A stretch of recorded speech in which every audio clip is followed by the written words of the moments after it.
부동산에 투자하고는 싶은데 직접 건물을 사고 세입자 구하고 관리하는 게 이게 보통 일이 아니잖아요. 만약에 그런 번거로움 없이 마치 건물주처럼 매달 꾸준히 월세 받는 것처럼 수익을 얻을 수 있다면 어떨까요?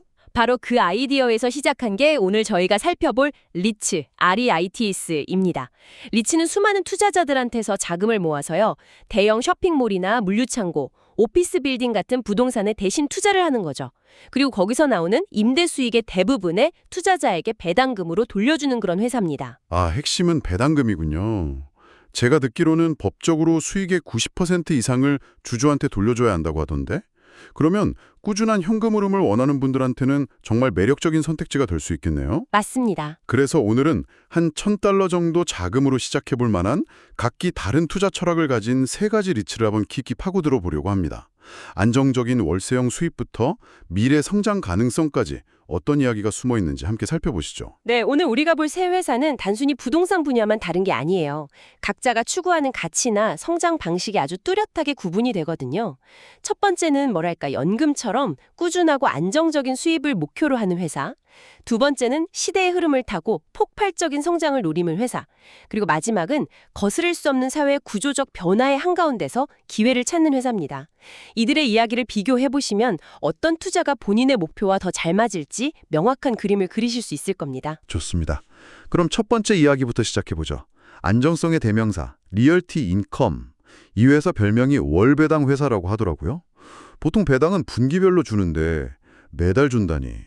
이거 정말 특별하게 들리는데요. 맞습니다. 무려 665회 연속으로 단 한 번도 빠짐없이 매달 배당금을 지급해왔습니다. 30년 넘게 배당금을 계속 늘려온 기록도 가지고 있고요. 와, 30년이요? 네, 현재 배당 수익률이 약 5.7%인데 S&P 500 기업들 평균 배당률이 1% 초반대인 걸 감안하면 이건 아주 높은 수준이죠. 투자자에게 매달 현금을 주겠다는 약속을 정말 철저하게 지켜온 겁니다. 듣기만 해도 든든한데요? 근데 어떻게 그렇게 안정적으로 심지어 배당금을 계속 늘려가면서 지급하는 게 가능한 건가요?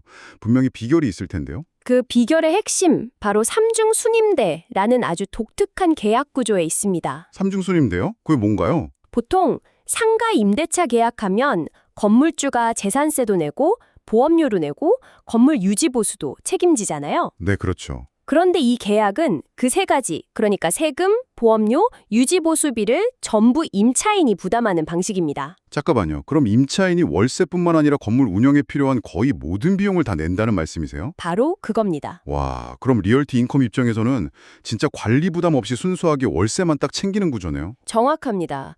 그래서 사실 리얼티인컴은 부동산 관리 회사라기보다는 부동산을 담보로 기업에게 돈을 빌려주고 매달 이자를 받는 금융회사에 더 가깝다고 볼 수 있죠. 그렇군요. 계약 기간도 보통 10년에서 20년으로 아주 길고요. 이런 장기 계약을 월그린 같은 대형 약국 체인이나 세븐일레븐, 달러 제너럴 같은 할인점하고 맺습니다. 경기가 나빠져도 사람들이 약이나 생필품은 계속 사야 하니까요. 남도록 1,500개가 넘는 임차인으로 위험을 분산시킨 것도 인상적이고요. 최근 실적 발표 보니까 포트폴리오 점유율이 98.7%라고 하던데 이건 거의 모든 건물이 빈 곳 없이 꽉 차 있다는 뜻이잖아요. 네, 공실률이 아주 낮게 관리되고 있죠. 그리고 최근 3분기 실적에서 주당 운영자금 FFO가 1.07달러로 시장 예상을 뛰어넘었다는 점도 주목할 만합니다. FFO, 운영자금이라는 말이 조금 생소하게 들리네요. 일반 기업의 순이익 같은 개념으로 보면 될까요? 좋은 질문입니다. 리츠를 볼 때 가장 중요한 지표 중 하나인데요. 일반 기업의 순이익은 회계상 감가상각비, 그러니까 건물 가치가 시간이 지나면서 닳는 비용을 빼고 계산하잖아요. 네, 그렇죠. 근데 부동산은 오히려 시간이 지나면서 가치가 오르는 경우가 많죠. 그래서 FFO는 이 감가상각비를 다시 더해서 리츠가 실제로 임대사업으로 벌어들이는 현금 창출 능력을 더 정확하게 보여주는 지표라고 보시면 됩니다. 아하, 리츠의 진짜 현금 수익이네요. 네, 그렇게 이해하면 쉽습니다. 그렇군요. 그럼 FFO가 예상보다 높게 나왔다는 건 회사가 임대 사업으로 벌어들이는 현금이 아주 탄탄하고 예측 가능하게 잘 들어오고 있다는 신호로 해석할 수 있겠네요. 정말 매달 따박따박 들어오는 월세 수입을 원하는 투자자에게는 교과서 같은 선택지가 될 수 있겠습니다. 맞습니다. 한 가지만 덧붙이자면 이 회사는 세일 리스백이라는 방식으로 우량 임차인을 확보해요. 세일 리스백이요? 예를 들어 CVS 같은 기업이 자기 소유의 매장 건물을 리얼티 인컴에 팝니다. 그리고 동시에 그 건물을 다시 장기 임대하는 계약을 맺는 거죠. 아, 그래서 구축해 온 거죠. 이야, 리얼티 인컴이 정말 꾸준한 월세처럼 안정성에 초점을 맞췄다면 이번에는 완전히 다른 투자 스토리를 가진 기업을 한번 만나보죠. 안정성도 좋지만 10년 뒤를 보고 더 큰 성장을 기대하는 분이라면 아주 흥미로울 겁니다. 바로 세계 최대의 물류부동산 기업 프로로지스입니다. 규모가 어느 정도냐면요. 전 세계 GDP의 약 3%에 해당하는 물품, 우리 돈으로 치면 약 4천조 원어치의 상품이 매년 프로로지스의 물류 창고를 거쳐간다고 합니다. 4천조요? 와, 네, 우리가 온라인으로 주문하는 거의 모든 것의 여정에 프로로지스가 관여하고 있다고 봐도 과언이 아니죠. 아마존, 페덱스, 홈디포 같은 글로벌 대기업들이 주요 고객이라는 점만 봐도 그 위상을 알 수 있겠네요. 12년 연속 배당금을 인상해왔고 현재 배당 수익률은 약 3.2% 수준. 리얼티 인컴보다는 낮지만 여전히 매력적입니다. 근데 단순히 창고를 빌려주는 사업이 어떻게 미래 성장성의 아이콘이 될 수 있는 걸까요? 바로 그 지점이 프로로지스 투자의 핵심입니다. 프로로지스는 그냥 창고를 임대하는 회사가 아니고요. 글로벌 공급망 그 자체에 투자하는 회사라고 봐야 합니다. 특히 전자상거래 시장의 성장은 프로로지스에게는 정말 엄청난 기회죠. 아, 온라인 쇼핑이요? 네, 오프라인 매장에서 물건을 파는 것보다 온라인으로 판매할 때 약 3배 더 많은 물류 공간이 필요하다고 해요. 재고를 보관하고 분류하고 포장해서 각 가정으로 보내는 과정이 훨씬 복잡하거든요. 프로로지스의 창고는 더 주요해진다 이 말이네요. 그런데 여기서부터 이야기가 정말 흥미로워집니다. 이 회사가 물류를 넘어서 데이터 센터 사업으로 확장하고 있다는 점인데요. 최근 3분기에 무려 5.2기가와트의 전력 용량을 확보했다고요. 이건 데이터 센터 사업을 본격적으로 키우겠다는 강력한 신호로 보이는데요. 그 점이 바로 프로로지스의 가장 흥미로운 변곡점입니다. 이게 그냥 빈 땅에 데이터 센터를 짓는 게 아니에요. 기존 물류 창고가 가진 전력 인프라라는 숨겨진 자산을 활용하는 거니까요. 전력 인프라요? 네, 데이터 센터는 AI 시대를 맞아서 폭발적으로 늘어나는 데이터를 처리해야 하잖아요. 그래서 전기 먹는 하마라고 불릴 정도로 엄청난 전력을 필요로 합니다. 하지만 물류회사가 갑자기 데이터 센터 사업에 뛰어드는 게 쉬운 일은 아닐 텐데요. 이미 시장을 장악하고 있는 전문 기술 기업들과 경쟁해서 이길 수 있을까요? 아주 날카로운 지적이십니다. 그런데 프로로지스는 직접 데이터 센터를 운영하겠다는 게 아니에요. 이들은 데이터 센터 부지를 개발하고 임대해주는, 말하자면 데이터 센터계의 건물주가 되려는 거죠. 아, 건물주요? 네, 이들의 강점은 이미 대도시 인근의 핵심적인 위치에 광대한 부지를 가지고 있다는 것, 그리고 그 부지들이 대규모 전력을 끌어오기 아주 좋은 조건을 갖추고 있다는 겁니다. 새로운 부지를 찾고 전력망 까는데 엄청난 시간과 비용이 드는 경쟁사들에 비해서 출발선이 다른 셈이죠. 아하, 물건의 흐름을 지배하던 인프라를 활용해서 이제는 데이터의 흐름을 지배하는 인프라 사업으로 확장하려는 큰 그림이군요. 기존 자산의 가치를 극대화하는 아주 영리한 전략이네요. 최근 실적을 보면 주당 핵심 운영자금, 코어 FFO, 그러니까 핵심 사업의 현금 창출력이 4.2% 증가했다고 하니 본업인 물류 사업도 여전히 탄탄하고요. 네, 그 코어 FFO는 일회성 수익이나 비용을 빼고 순수하게 반복적으로 발생하는 임대 사업의 성과를 보여주는 지표입니다. 이 수치가 꾸준히 성장하고 있다는 건 새로운 사업에 도전할 수 있는 든든한 기반이 있다는 뜻이죠. 안정적인 현금 흐름보다는 10년 후 AI 시대의 수혜를 기대하는 투자자에게는 프로로지스가 매력적인 대안이 될 수 있습니다. 자, 그럼 마지막으로 살펴볼 곳으로 넘어가 보겠습니다. 안정적인 배당의 리얼티 인컴, 기술 성장주의 프로로지스와는 또 다른 거대한 사회 구조적 변화에 올라탄 기업입니다.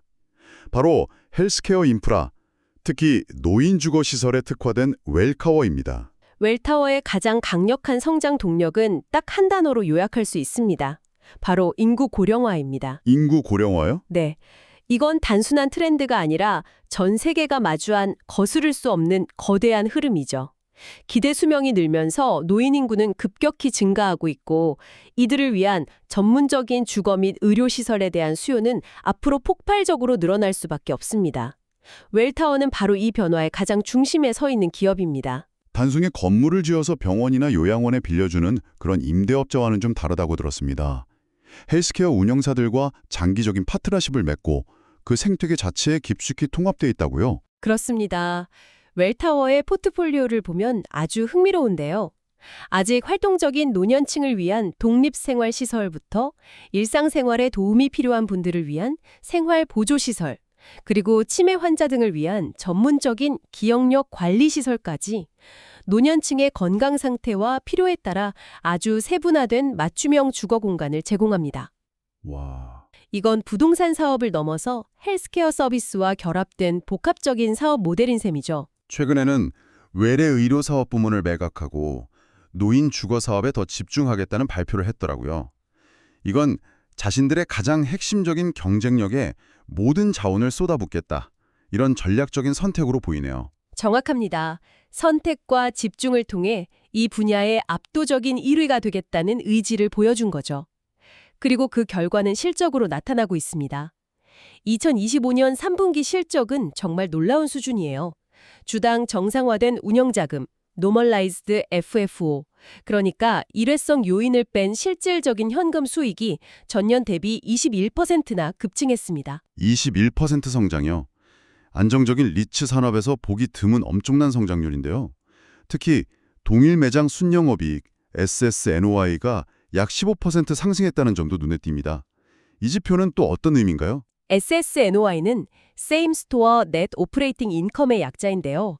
새로 인수한 건물을 빼고 최소 1년 이상 운영해온 기존 부동산에서 나온 수익이 얼마나 늘었는지를 보여주는 지표입니다. 아, 기존 매장에서의 성장률이군요. 네, 즉 회사의 유기적인 성장 능력을 보여주는 거죠. 웰타워의 SSNOI가 15%나 늘었다는 건 새로운 건물을 사들이지 않아도 기존 시설들의 임대료를 올리거나 점유율을 높여서 수익을 크게 개선하고 있다는 의미입니다. 사업의 기초 체력이 아주 튼튼하다는 증거죠. 그중에서도 핵심인 노인 주거 운영 포트폴리오의 이익은 20%나 증가했고 3분기에만 19억 달러, 우리 돈으로 2조 원이 넘는 돈을 투자해서 공격적으로 사업을 확장하고 있다니 정말 무섭게 성장하고 있네요. 배당 수익률은 약 1.5%로 앞선 두 기업보다는 낮지만 이 강력한 성장세가 이걸 보완하고도 남는 것 같습니다. 네, 특히 약 11억 9천억 달러에 달하는 막대한 유동성, 그러니까 현금성 자산을 확보하고 있다는 점도 중요합니다. 앞으로 시장에 좋은 매물이 나오거나 새로운 개발 기회가 생겼을 때 주저없이 뛰어들 수 있는 충분한 실탄을 가지고 있다는 의미니까요. 사회 구조적 변화의 가장 큰 수혜를 직접적으로 누리고 싶은 투자자에게는 웰타워가 아주 흥미로운 선택지가 될 겁니다. 자, 오늘 이렇게 각기 다른 매력을 가진 세 가지 리츠를 깊이 있게 들여다봤습니다. 매달 통장에 월세를 꽂아주는 듯한 안정성의 리얼티 인컴, 전자상거래를 넘어 AI 시대의 데이터 흐름까지 지배하려는 성장성의 프로로지스, 그리고 인구 고령화라는 거스를 수 없는 흐름의 중심에선 웰타워까지. 각각의 회사가 전혀 다른 투자 스토리를 들려줬죠. 본인의 투자 목표가 꾸준한 현금 흐름인지 아니면 장기적인 시세 차익을 통한 자산 증식인지 혹은 사회 변화에 투자하는 것인지에 따라서 선택은 달라질 겁니다. 오늘 대화를 통해 각각의 리츠가 어떤 기회와 가능성을 담고 있는지, 그리고 어떤 투자자의 성향과 더 잘 맞을지 생각해 볼 수 있는 시간이었으면 합니다. 여기서 마지막으로 한 걸음만 더 나아가서 이런 질문을 던져보고 싶네요. 오늘 우리는 쇼핑, 물류, 주거라는 비교적 전통적인 공간을 소유한 리츠들을 살펴봤습니다. 그렇다면 기술과 사회가 계속해서 바뀌는 앞으로 10년, 20년 뒤에는 과연 어떤 새로운 종류의 공간이 가장 가치 있는 부동산이 될까요? 프로로제스가 주목하는 더 많은 데이터 센터일까요? 아니면 기후변화에 대응하는 도심 속 수직 농장, 혹은 우리가 아직 상상조차 하지 못한 전혀 다른 형태의 공간일까요? 이 질문에 대한 답을 고민해보는 것이 어쩌면 다음 세대의 리얼티 인컴을 찾는 첫걸음이 될지도 모릅니다.